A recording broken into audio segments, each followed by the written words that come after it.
Restart. Just, you know, games like that are the games when you really need your crowd and your home fans, because, you know, there wasn't a lot to get a whole lot to get excited about for, you know, a significant portion of the game. We were obviously, you know, we had some breakdowns. They were making shots, but balls were going off our hand, and our crowd really the whole night.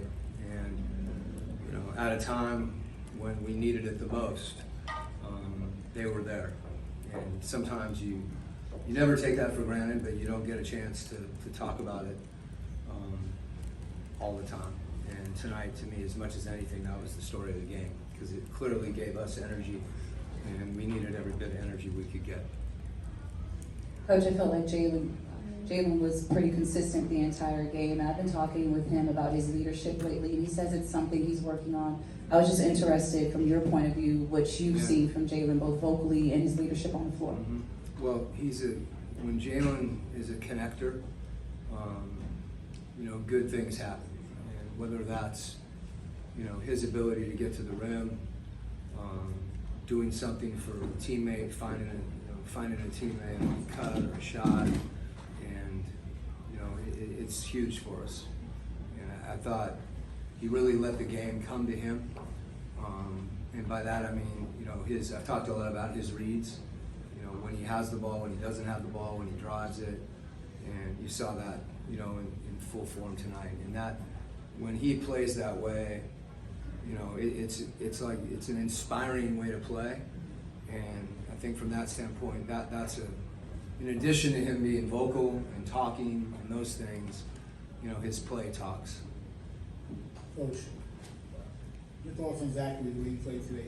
He stayed in the game the whole way. Yeah, you know, I've probably talked about Zach's passion, I don't know, half a dozen times this year, and you guys just saw it. You know, that the block that he had, you know, his reaction to that to me was as significant as anything. He was just, he was pissed off, and then he turns around and dives on the floor and comes up with it. I mean, just plays like that, you know, as much as knocking down threes.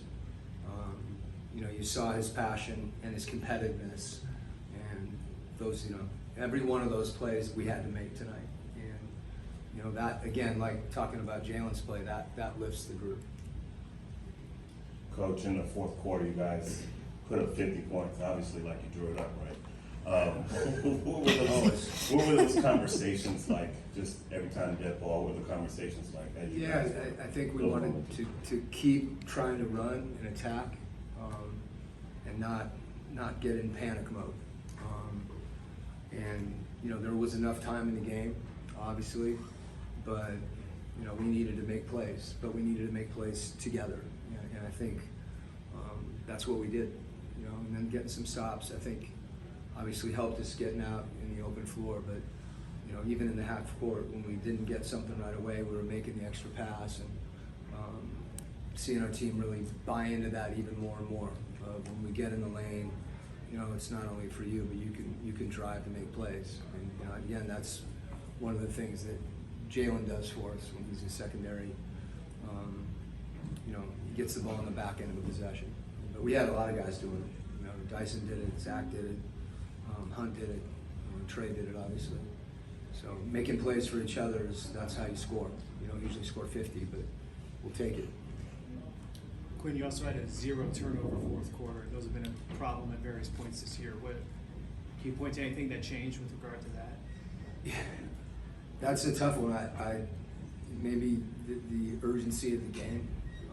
We were, you know, we had some bad ones, where bad decisions, but also some where we just lost the ball. But I didn't think, again, we're going to have some turnovers if we're passing the ball. We just have to be more precise. And whatever the situation is, whether it's our spacing or, you know, not floating a pass, and just, you know, I don't have an answer for you, but we said at halftime, don't turn it over in the second half, and all of a sudden we didn't. And we say that a lot anyway, so we said it before the game too. But again, I think it's a credit to our guys and the focus that they had, you know, in raising their level as opposed to, letting it take a step. That, when Carter went off in the first half, that hit us. That was a body blow.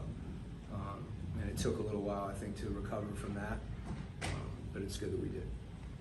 Coach, Zach LaVine had 6 of 6 from 3 in the third quarter, and then he was 1 of 1 in the fourth quarter from 3. Mhm. Was the coverage any different on him in the fourth quarter? Were you guys trying to limit that? Yeah, we were switching a lot of things to try to stay in front of him and take away his 3, but we weren't as aggressive in the switches. They do some things, and with Vucevic on the top of the floor, he shoots at like 47%. I thought a couple times we just were too far back on Zach, and he had a clean look and the way he elevates for his jump shot. But we got more aggressive on the ball in pick and roll, which was good. Thanks, Coach.